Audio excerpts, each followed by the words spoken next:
Honestly, I had prepared myself for this volunteering in Bolivia. I had watched tons of vlogs, read articles, even learned how to ask for direction in Spanish. Well, yeah, I sounded more like a GPS than anything else. ¿Dónde está la máquina de hielo?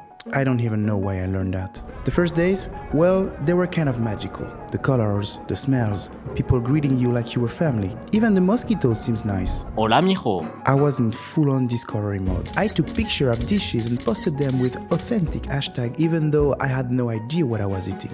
Everything felt simple, obvious, welcoming. But then, absorbing everything like an emotional sponge, my brain, well, it started to leak. Literally, like an old coffee maker. And the breakdown was pretty quiet. One day, I tried to buy bread. I mumbled, didn't get it, said thank you because they even answered, and I went away. Yeah. Then I lost my phone, and the bus came, on time, but in another time zone. And I even missed an appointment because in 10 minutes here means life is a mystery. And the hugs.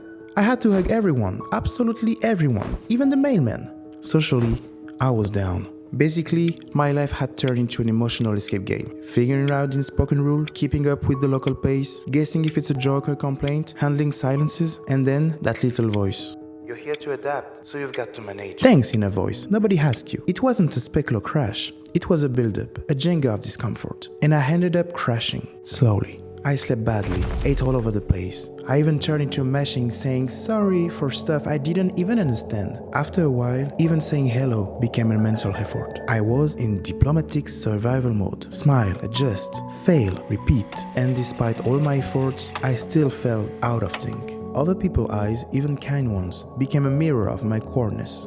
And the world, it just kept turning, like nothing happened.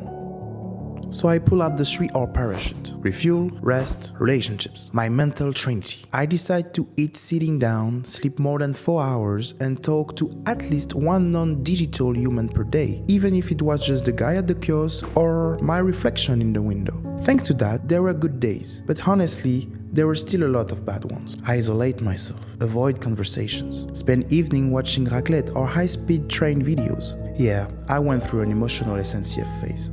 I was drained, but I couldn't sleep.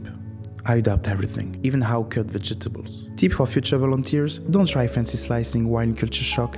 And the worst, I didn't tell anyone. I thought it meant I'd fail, and I was scared people would say, maybe you should just go home. And when you believe that, you shut down.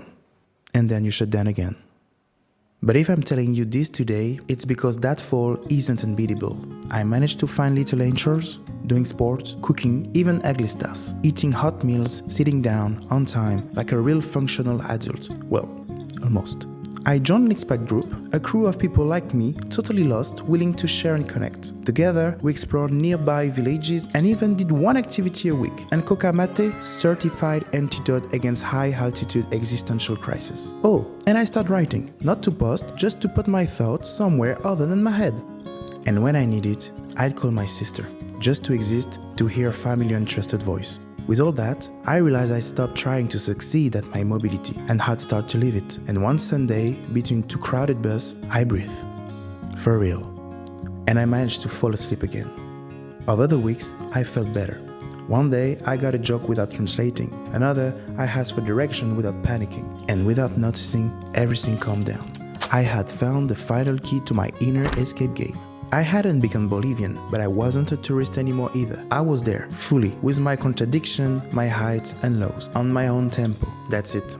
That was my culture shock. And if you're struggling and see yourself in this, or when you start adapting your vegetable cutting skills, breathe. You're maybe not lost. You're just switching to another inner language.